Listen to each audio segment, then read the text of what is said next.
दोस्तों, रूस और यूक्रेन के बीच युद्ध के 1210 दिन हो गए हैं और आज ईरान और इज़राइल के युद्ध के 5वां दिन।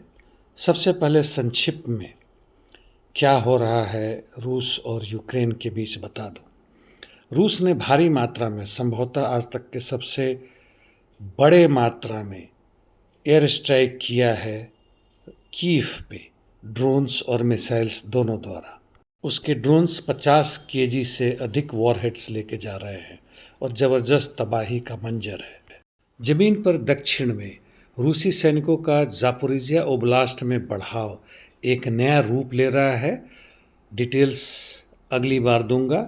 जबकि कुमार और नोवो पावलिवका के क्षेत्र में ज़बरदस्त आगे बढ़े हैं। पोक्रोवस्क में भी उडाकनी कैटलिनो की तरफ से आगे बढ़ रहे हैं।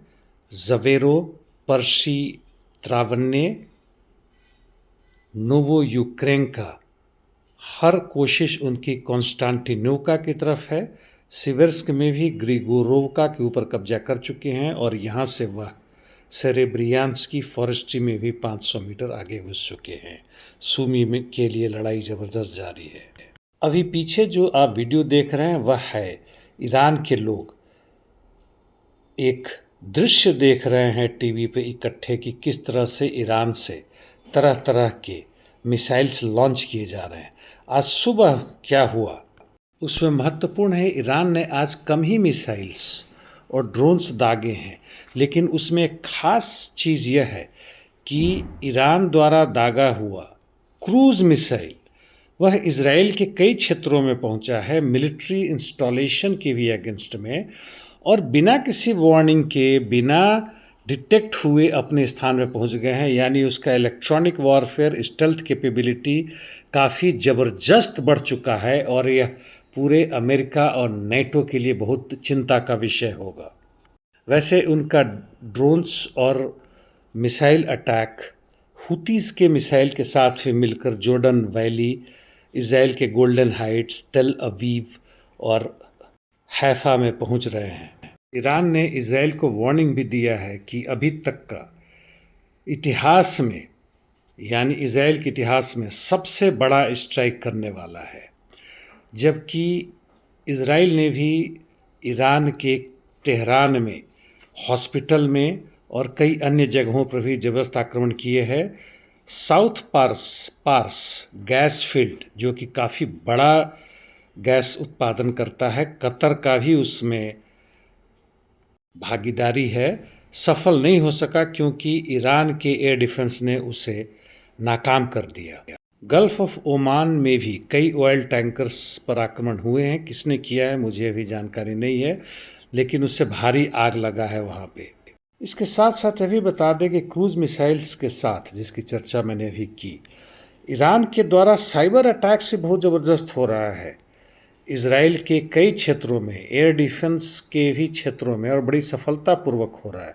यानी जो पहले 2 साल भी ईरान के पास था, इस बीच में उसने ज़बरदस्त तरक्की की है अपने missiles, drones, cyber, electronic warfare में।